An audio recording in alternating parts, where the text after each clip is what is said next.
नमस्कार, good evening. मी मयूर तुमचं पुन्हा एकदा M1 ट्रेडिंग स्पेसमध्ये स्वागत करतो. आजचं लाईव्ह सेशन भरपूर जणांचं मिस झालेलं होतं. त्यांचे भरपूर आम्हाला मेसेज आले. आजचं अपडेट पाहिजे होतं. त्याच्यामुळे आज मी हा व्हिडिओ पुन्हा एकदा बनवतोय अपडेट व्हिडिओ. आजचा फ्रायडे होता. तसंही आपण फ्रायडेपासूनच वीकेंड मोडवर जातो. बट एक ट्रेड घेतला. कशाप्रकारे तो ट्रेड होता आपल्या सेटअप अकॉर्डिंग, कुठे तो एक्झिक्यूट केला आणि कुठे त्याला बुक केलं, प्रॉपर आपण डिस्कस करून घेणार आहोत. तर आज सेन्सेक्सची एक्सपायरी राहते.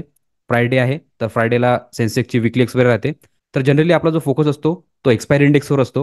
कारण की तुम्हाला माहिती आहे की या अकाउंटमध्ये जे आपलं चॅलेंज सुरू आहे, 30 डे चॅलेंज या महिन्याचं, ते आपण ऑप्शन बाईंगमध्ये करतोय. तर ऑप्शन बाईंग आपण जनरली फर्स्ट प्रायोरिटी जे ठेवतो, जे की आपण एक्सपायरी इंडेक्समध्ये ठेवतो. ज्या दिवशी ज्या इंडेक्सची एक्सपायरी असली त्यामध्ये आपण सेटअप बघतो. तर आज आपण जो एक ट्रेड एक्झिक्यूट केलेला आहे तो केलेला आहे सेन्सेक्समध्ये. तर एक्झॅक्टली तो कुठे एक्झिक्यूट झाला ते आपण डायरेक्टली चार्टवर डिस्कस करून घेऊ आणि त्यानंतर तुम्हाला पूर्ण क्लिअर होऊन जाईल की एक्झॅक्टली आपण काय आज सायकोलॉजी ठेवलेली होती, कशा प्रकारे त्याला एक्झिक्यूट केलं ते. ओके, तर आता डायरेक्टली आपण चार्टवर जाऊ. इथे आपण चार्टवर आलेलो आहे.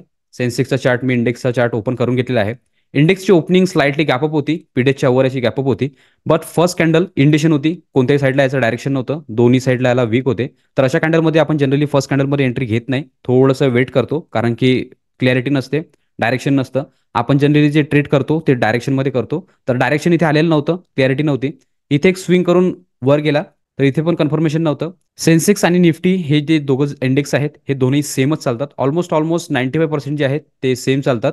तर आपण आधी निफ्टी बघत होतो आणि बँक निफ्टी पण बघत होतो. जेवढं पण काही होतं आपण लाईव्हमध्ये आपल्या स्टुडंटसोबत डिस्कस करत होतो. बट सेकंड स्क्रीनवर सेन्सेक्स पण सुरू होतं, तिकडे पण आपली नजर होती. आज बँक निफ्टी आणि निफ्टीमध्ये थोडंसं ट्रिकी सिच्युएशन होती आणि क्लॅरिटी नव्हती. त्यामुळे इथे आज एक्सपायरी पण होती, प्लस आपल्या सेटअप अकॉर्डिंग इथे आपला ट्रेड पण ऍक्टिव्हेट झाला, म्हणून आपण सेन्सेक्सला चूज केलेला आहे. मी ज्या प्रकारे सांगितलं की इथे क्लॅरिटी नव्हती, वर गेला, खाली आला, ब्रेकडाऊन दिलं. ऍक्च्युली आपल्या सेटअप अकॉर्डिंग इथे ट्रेड एक्झिक्यूट व्हायला पाहिजे होता. बट तुम्ही जर बघाल तर ह्याच्याकडे स्पेस नाही आणि आपण स्पेसला खूप महत्त्व देतो. तुम्ही जर बघाल तर ह्याच्यानंतर डायरेक्टली आणि जे टार्गेट आहे ते डन करून दिलेलं होतं. बट इथे एक चांगली अपॉर्च्युनिटी होती, जे की ही लेवल होती. मी लाईव्हमध्ये सांगितलं पण होतं निफ्टीमध्ये की इथनं हा जर वर गेला तर डायरेक्टली हे लेवल काढू शकतो. बट जर खाली आला तर मग डायरेक्टली पीडीएल लेवल आहे. तर त्याच गोष्टीला आपण माइंडमध्ये ठेवून इथे एक्झिक्यूट केलेलं आहे. तुम्ही जर स्ट्रक्चर बघाल तर ते स्ट्रक्चर पण डाऊन साईडने आहे. प्रत्येक फ्रॅक्टल हा डाऊन साईडने शिफ्ट होत होता, म्हणजे की लो राईजचं स्ट्रक्चर होतं. आणि लो राईजचं जे स्ट्रक्चर आहे ते क्लिअरली आपल्याला डाऊन साईडचा जो डाऊन ट्रेंड आहे तो दाखवतो आणि त्यावर कन्फर्म करतो. तर त्यामुळे आपण आज जो ब्रेकडाऊन ट्रेड घेतलेला आहे तो या कॅन्डलमध्ये घेतलेला आहे. इथे जेव्हा एक रेंज क्रिएट केली, प्रॉपर डाऊन साईडने होतं, लो राईज अकॉर्डिंग होतं, प्रॉपर आला, ब्रेकडाऊन दिलं, स्ट्रॉंग डब्ल्यूआरसी होती, क्लोजिंग जी होती ती पण स्ट्रॉंग होती. आणि जो स्पेस होता तो प्रॉपर 1:1चा इथे ओपन होता, जो की आपला पीडीएल लेवल निघत होता. तर त्या अकॉर्डिंग आपण ह्या कॅन्डलच्या क्लोजिंगवर ट्रेड एक्झिक्यूट केला. सेम कॅन्डलचा हाय आपण एस एल लावलेला. आपण एंट्री घेतली, नेक्स्ट कॅन्डलमध्ये जे टार्गेट आहे ते डन केलेलं होतं. एक इम्पॉर्टंट लेवल जी आहे ते आपण इथे मार्क करून ठेवलेली होती. जे पण लाईव्ह असतील त्यांना माहिती असेल की एक्झॅक्टली आपण इथे का बरं लावून ठेवलेली होती. आपण एक्सपेक्ट केलं होतं की या लेवलच्या खाली जर कॅन्डल क्लोजिंग दिली तर आपण डाऊन साईडचे टार्गेट अजून बघू शकतो. बट त्यांनी काय केलं, इथे सपोर्ट घेतला, वर क्लोजिंग दिली. तर जशीच वर क्लोजिंग दिली आणि ही कॅन्डल ओपन झाली, तर इथे जो ट्रेड होता तो आपण बुक करून घेतलेला आहे.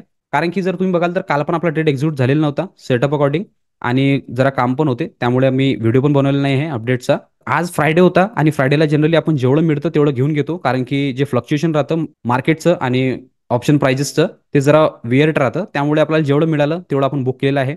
त्यानंतर बघाल तर भरपूर वेळ हा इथे घालवला, त्यानंतर पुन्हा ब्रेकडाऊन दाखवलं. ही जी क्लोजिंग होती ही एक्सपेक्ट करून राहिलो होतो आपण ह्या कॅन्डलमध्ये. हे जर खाली गेलं असतं, हा जो मोमेंटम आहे हा इथे पुन्हा आला असता आणि आपण चांगले टार्गेट इथे बुक केले असते.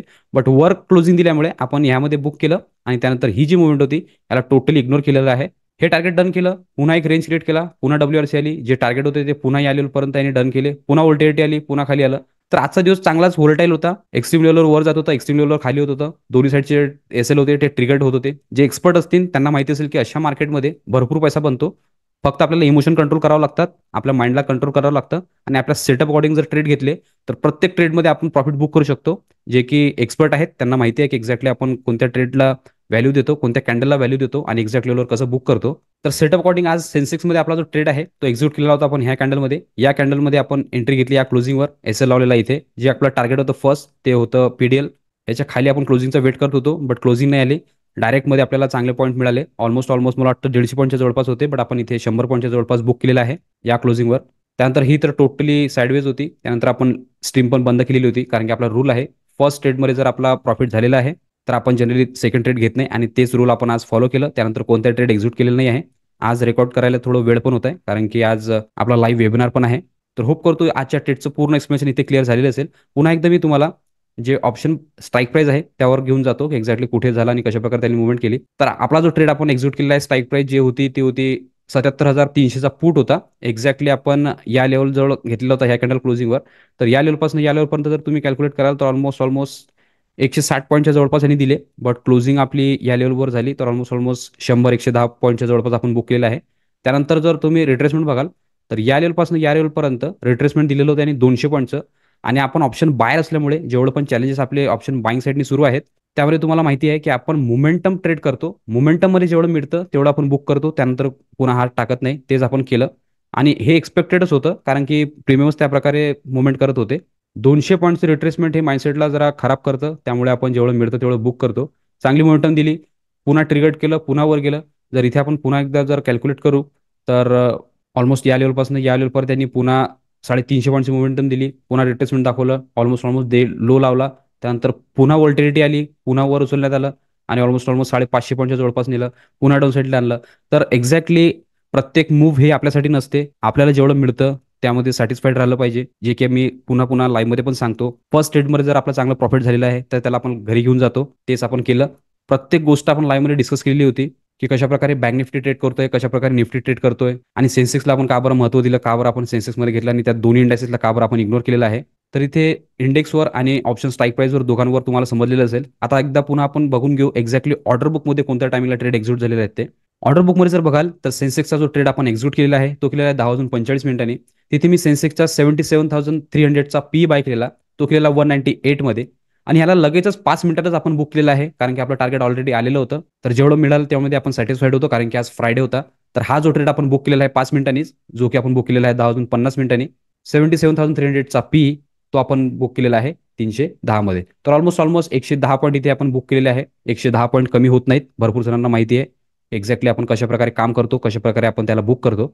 स्ट्रॉंग सायकोलॉजी असणं, स्ट्रॉंग माइंडसेट असणं खूप गरजेचं आहे. अदरवाईज अशा मार्केटमध्ये ज्यांना नॉलेज नाही ते व्होल्टाईलमध्ये आपलं जे कॅपिटल आहे टोटली वाईपआउट करतात आणि मग पुन्हा लॉसमध्येच जातात, जे की 95%चा रेशो सुरू आहे, कंटिन्यू त्यामध्येच जातात. आपल्याला ते करायचं नाही आहे. जे 95% लोक करत आहेत त्याच्या बाहेर काही विचार करायचा आहे आणि त्या अकॉर्डिंग एक्झिक्युशन करायचं आहे. प्रत्येक गोष्ट आपण लाईव्हमध्ये डिस्कस करतो, लर्निंग करतो. भरपूर जणांना त्याचा फायदा होत आहे, भरपूर स्क्रीनशॉट येत आहेत. तर होप करतो प्रत्येक लाईव्ह मार्केटमधली लर्निंग तुम्ही एन्जॉय करत असाल आणि भरपूर लर्निंग करत असाल. ज्यांचं लाईव्ह मिस होतं त्यांना अपडेट पाहिजे असतं, त्यांच्यासाठी मी हा व्हिडिओ बनवतोय. तर होप करतो आजच्या अपडेट व्हिडिओमध्ये पूर्ण तुम्हाला क्लिअर झालेलं असेल आणि काही मिस झाले असेल ते पण तुमचं इथे क्लिअर झालेलं असेल. तर आजच्या अपडेट व्हिडिओ पुरतं एवढंच ठेवू. भेटूया नेक्स्ट व्हिडिओमध्ये. तोपर्यंत शिकत राहा, इम्प्लिमेंट करत राहा. मी मयूर साइन ऑफ करतो. गुड लक, बाय.